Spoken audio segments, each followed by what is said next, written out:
It had been about a week since my sister Kate died in an accident. My niece Emily was staying at our house. Fortunately or unfortunately, Kate often brought Emily over to our place, so it wasn't a completely unfamiliar environment for her. Moreover, she was quite fond of my husband and me. However, if asked whether this situation was okay as it was, the answer would be no. So, I decided to contact Kate's husband, Tony, once again. The main topic was about Emily. Hello, Tony. Do you have a moment? There's something I'd like to talk about. What is it? Aren't we strangers now? What on earth was this attitude, especially considering the situation with Emily? What do you plan to do about Emily? Growing impatient with choosing my words carefully, I decided to ask directly, and his response was shocking. Oh, Emily. You can have her. Didn't you always want a child? What? The words slipped out of my mouth. What was he saying? It took me quite a while to fully grasp the meaning of his words. I never wanted a child. They're noisy, and I hate them. This is a good opportunity to get rid of her, isn't it? At that moment, everything in me rejected Tony as a person. Before even considering if he was fit to be a parent, his words were inexcusable for a human being. My throat tightened. But I couldn't back down now. Given how things had turned out, I swore to myself that I must protect Emily at all costs. All right. Since I can't entrust Emily to someone like you, we'll take her in.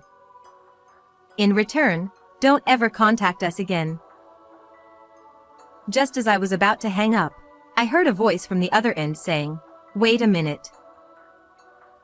If that's the case, give me the money you saved for fertility treatment. A rare day off for the two of us together. Since both my husband, Steve, and I, Kathy, work, it's unusual for us to be able to relax like this at home during the day. It's a very nice thing. However, that peace didn't last long. A smartphone placed a short distance away started ringing. It's ringing. Yeah. I wonder who it could be at this time. I hope it's not work. I really didn't want our precious day off to be spoiled, but I couldn't just ignore it either. I reluctantly got up and picked up the phone, which was ringing on the dining table. To my surprise, the call was from my mother. We don't have a particularly bad relationship, but we don't contact each other that often, so I had no idea what it could be about. Maybe that's why I was suddenly gripped by an inexplicable sense of anxiety. Hello? Kathy, it's terrible. Kate had an accident. By the time we arrived at the hospital, my sister had already passed away. According to the doctor, the cause of death was a brain contusion resulting from a car accident. My sister Kate had passed away, leaving behind her husband and their 5-year-old daughter. I couldn't possibly accept this reality that had been suddenly thrust upon me. Why? Why did this have to happen to Kate? Steve hugged my shoulders tightly as I was overwhelmed with grief. All I could do was stand before my sister's lifeless body, shedding tears. I don't know how much time passed, but when I finally managed to regain my composure, I decided to step out of the room with Steve to talk for a bit. By the way, what about Tony? It seems he hasn't arrived yet. I wonder what's happened. My mother had told me about the situation leading up to my receiving the call. Apparently, the hospital had initially tried to contact Tony, her husband, but since they couldn't reach him, they had no choice but to call my mother instead.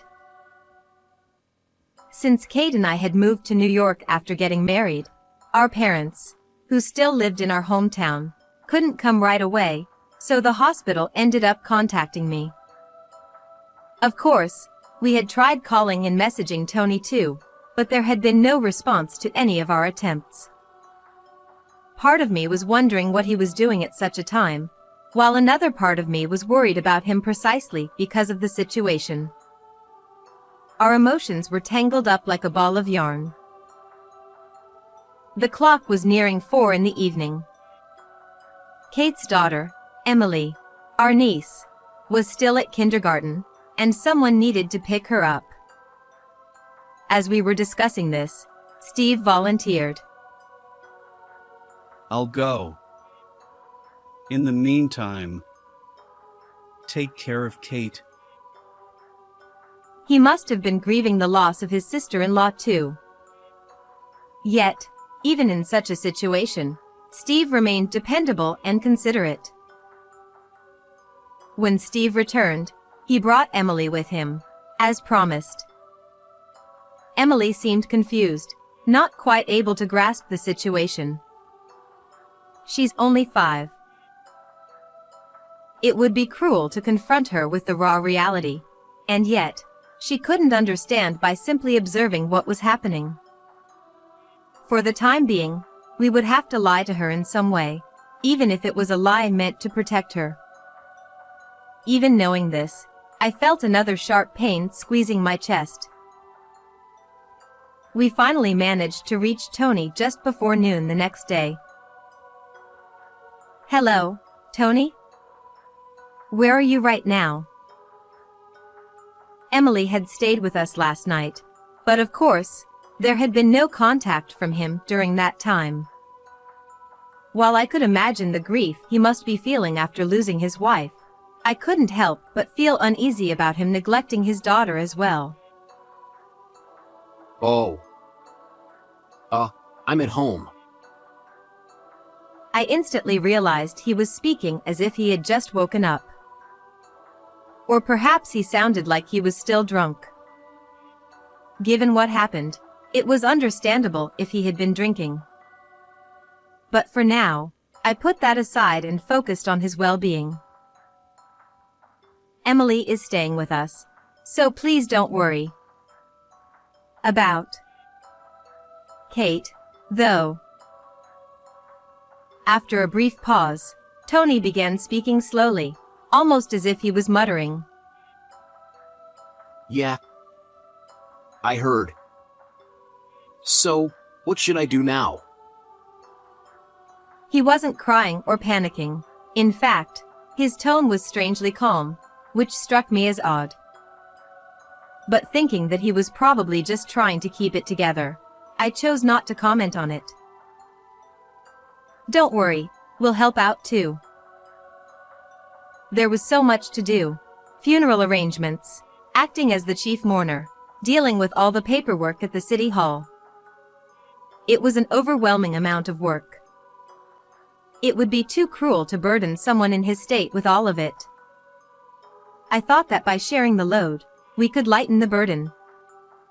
But Tony kept finding ways to avoid all those tasks, and in the end, my husband, my parents, and I had to take care of everything. During that time, we also looked after Emily. Steve and I had no idea what Tony was thinking. About a week had passed since Kate's death. Emily was still staying at our house. Fortunately or unfortunately, Kate often brought Emily over to visit, so it wasn't an entirely unfamiliar environment for her. Besides, she had always been very fond of my husband and me. However, if asked whether this situation was acceptable as it was, the answer would be no. So, I decided to contact Tony again. The main issue was about Emily.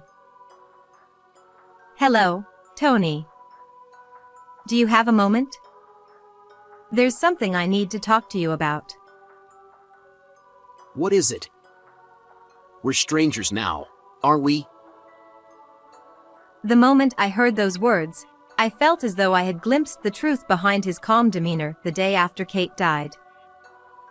Perhaps he didn't care at all about the tragedy that had befallen Kate.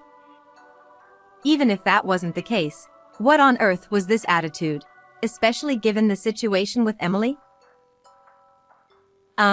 What do you plan to do about Emily? Growing impatient with choosing my words carefully, I decided to ask directly, and his response was shocking. Oh, Emily. You can have her. Didn't you always want a child? What?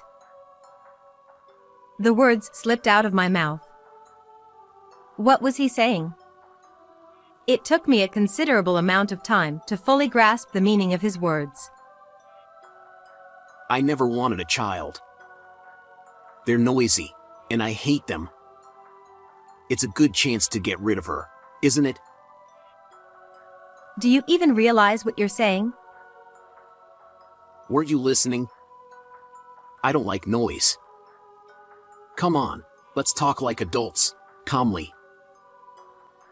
At that moment, everything in me rejected Tony as a person. Before even considering if he was fit to be a parent, his words were inexcusable for any human being. My throat tightened. But I couldn't back down now. Given how things had turned out, I swore to myself that I must protect Emily at all costs. Fine. I can't leave Emily with someone like you, so we'll take her. In return, don't ever contact us again. As I was about to hang up, I heard a voice from the other end saying, "Wait a minute." I reluctantly held the phone to my ear. If that's the case, give me the money you saved for fertility treatments. I heard you were seeing a doctor. Now you've got a child, so it's all good, right? I felt my entire body bristle in shock at his audacity to demand money. This behavior was beyond human. It should be around $30,000, right? I'll settle for that. Who does he think he is? I was boiling with rage. But I thought carefully. Considering the future, if I handed over $30,000 now as a severance fee, we might avoid any trouble later. Paying out of my own earnings wouldn't significantly impact our household finances. After a moment of silence, I spoke, my mouth feeling as heavy as lead. $30,000. I'll pay it, but don't ever contact us again. Glad we could come to an understanding. After getting the bank details, I immediately hung up the phone. I never wanted to hear his voice again. He was such a vile man. That night, I regretted my decision, just a little. Thoughts like, maybe I should have discussed it with Steve, or I wonder what Emily thinks about all this, kept running through my mind one after another. Kathy, are you crying? Huh?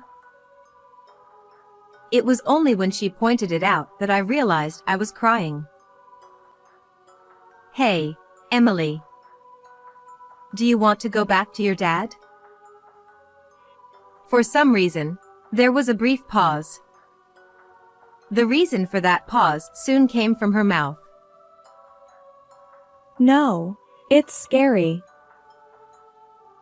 As I thought, what that man had said was indeed true.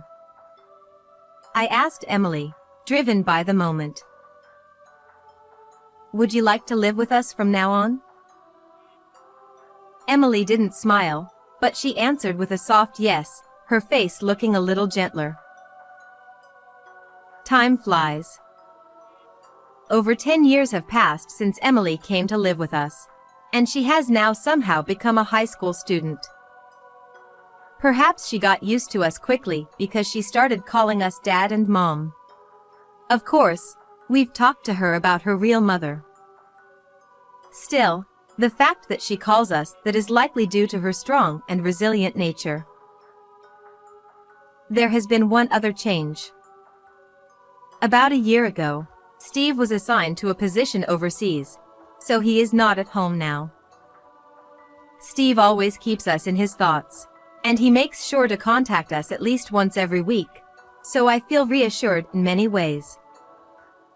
Because of that, it's just Emily and me living together quietly and peacefully now. One morning, Emily had already gone to school, and I was busy with housework when I received a phone call. The caller ID on my smartphone showed an unexpected name. Hey, it's been a while. It was Tony, Emily's biological father, the man I fear and despise most in this world. 10 years ago, I had cut all ties with him, telling him never to contact us again. Yet here he was, shamelessly reaching out once more. What do you want after all this time? Well, actually, I've decided I want Emily back. The anger I had felt back then flared up again. No, it was more than just flaring up. My fury was boiling hotter than ever. Do you even realize what you're saying? There's no way I would ever allow that. Yeah, I figured. So, if that's not possible, then just pay me some money. And of course, keep this between us. I was sure of it then. He had no intention of taking Emily back. This had been his goal from the start. Then there was only one thing to do. I hung up the phone without saying a word. But the phone rang again. You know what you need to do, right? Otherwise, who knows what I might do. If things continued like this, Emily might be in danger. No, she would almost certainly become his target. That was the one thing I absolutely had to prevent. No matter what, I had to protect Emily. And for that, I couldn't afford to be choosy about my methods. How much do you want? Once again, I had fallen into this man's trap. I didn't consult Steve, partly because I didn't want to worry him, and partly because I just couldn't bring myself to do it. The threatening phone calls continued every few months. This went on for nearly a year, and Emily was soon approaching her university entrance exams. By that time, the amount had grown to the point where my earnings alone could no longer cover it, and I was exhausted from anxiety and anger. The total was around $50,000. Kathy, what's wrong? Something seems off. It was becoming harder and harder to keep this secret, and it was starting to show, even over the phone. I'm sorry. I have something I need to talk to you about when you come home. All right, but can't you tell me now? You're coming back next week, right? I'd rather talk then, please. Okay, I understand. Steve didn't press further. This was too important, and I didn't think it was something that should be discussed over the phone. The following week, as soon as Steve returned home, I confessed everything. I told him that Tony had contacted me again, that he had been extorting money using Emily as leverage, that the amount had become an absurdly large sum, and that I had kept quiet until now because I couldn't bring myself to say it. I'm so sorry. I never meant for this to happen. A deep feeling of remorse welled up from the bottom of my heart. Tears flowed and fell along with those words. If what you're saying is true, I wish you had told me from the very beginning. But don't worry. It's not your fault, Kathy. I'll handle this from here on out. And besides, it's all my fault for ever introducing you to someone like him. I had seen many sides of Steve over the years. But at this moment, Steve was the saddest, the most dependable, the most passionate, and, above all, the most filled with anger. It was Steve who had introduced my late sister, Kate, to Tony in the first place. Steve and Tony had originally been senior and junior members of the same university club, and he was the one who introduced my sister to Tony. After hearing my story, Steve deeply regretted that decision. I found his weakness. This should be the end of him. Since then, Steve had been visiting mutual friends and had finally managed to uncover some information. I figured out why he's been trying to extort money. It's because of gambling. He's drowning in debt because of it, and apparently, he's even been dipping into his company's funds to pay it off. Apparently, Tony's workplace was a startup company founded by a senior from the same university club days. For the past few months, there had been discrepancies in the company's accounts.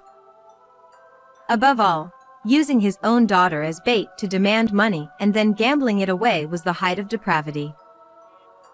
I found it absolutely unforgivable. So, what are we going to do now? I've already taken care of it. Now we just wait and see. It seemed Steve had spoken with his former classmate, the head of the startup, and reported everything to the appropriate authorities. Then it happened. The doorbell rang with a ding-dong. Hey! Come out! I'm in a lot of trouble because of you. Startled by the loud voice coming through the intercom, Emily peeked out from her room. I'll go out. Emily, stay in your room. Hey, it's you, right? Steve. Thanks to your meddling, I'm being sued by the company. Do something about it. You brought this on yourself. Accept your punishment quietly. Don't be ridiculous. First of all, it's a parent's debt, so the child should pay it back, even if it means selling her body. Enough already. I flinched at Tony's angry shouting, which I could hear even from the dining room, and then I saw Emily pass right in front of me. Emily, where are you going? I told you to stay in your room. Emily smiled as if to say, "It's okay," and walked straight toward the entrance. Oh, is that Emily? You've grown. I am the daughter of the two people in this house. What a way to talk to me after 10 years. But unfortunately, you're still my daughter. The unfortunate one is you. In this country, once you turn 14, you can choose your own parents. I'm 17 now. So, I decide who my parents are. And I have never, not even once, thought of you as my father. If you continue to harm my parents, I will sue you for child abandonment. Emily spoke in a single breath. Steve and I, who had followed Emily, were overwhelmed by her words. Emily had done her research and was confronting her biological father with an unyielding attitude, one we had never seen before. I could only imagine what kind of fear lay behind that courage. Hey, acting all grown up, huh? Fine. I'll leave for today. To me, his voice sounded slightly shaky. He must have been caught off guard by such an unexpected blow. With those words, Tony turned on his heel and left. I'm surprised. I didn't know you were studying that much. I was so surprised that I shivered. I had never imagined that the day would come when the daughter I thought I was protecting would end up protecting us. I'm so surprised too. Thank you, Emily. Then Emily, with a smile I had never seen before, though a bit shy, said, I'm the one who should be thanking you. She continued, If things had gone differently, when Mom passed away, I would have ended up with him. Just imagining that life is terrifying. But you two took me in and raised me. I've always been grateful, and I will always be grateful. So, thank you. My vision blurred with tears. I couldn't clearly see my dear daughter's face. Even so, I hugged Emily tightly, as hard as I could. And, you know, I had a feeling that Mom was being threatened by him. I also knew Dad was looking into things. So I thought I had to do something. From now on, I want to be able to protect both of you. That's why I studied so hard. I want to become a lawyer in the future. Thank you. If that's your dream, we'll support you with everything we've got. But remember this, live your life for yourself, not for us. That's right. None of this is your fault, Emily. You don't have to carry it all. But, like your dad, I will always respect your choices. I'm so glad to be your child. We cried, laughed, and embraced each other, the three of us together. Several more years passed, and Emily successfully graduated from the law department of a local university. She became a budding lawyer. Tuition fees, exam costs, and all the other expenses were by no means cheap, but thinking of Emily, it never felt like a burden. In fact, being able to do something for her brought me the greatest happiness. Steve felt the same way, and he worked even harder to support us. Since that incident with Tony showing up unannounced, he had stopped bothering us. We hadn't heard a single call from him, and our days were truly peaceful. There's something I want to talk to you about. Soon after Emily started working at a law firm, she told Steve and me that she wanted to discuss something with us. A bit anxious about what it might be, we sat down at the dining table. I'm thinking of pressing charges against him. By him, she likely meant Tony. But I wondered if it was even possible to file a lawsuit after nearly 20 years had passed. Can you even do that? It's been so long. I can. And if it goes well, we might even be able to recover the money you gave him, Mom. I'm not sure we really understand, but do whatever you feel is right, Emily. He's a man who deserves to be sued, after all. We have no objections. I feel the same as your dad. But don't worry about the money, okay? Don't push yourself too hard. Got it. The court proceedings began, and the cases were resolved in no time. In both the civil lawsuit over child abandonment and the criminal case for extortion against me, the outcome was predictable. We won. Tony was ordered to pay damages. The total amount was approximately $80,000, far exceeding the money he had once extorted from me. However, Tony, who had already been drowning in debt, had no way of paying such a large sum immediately, and he was finally forced to declare bankruptcy.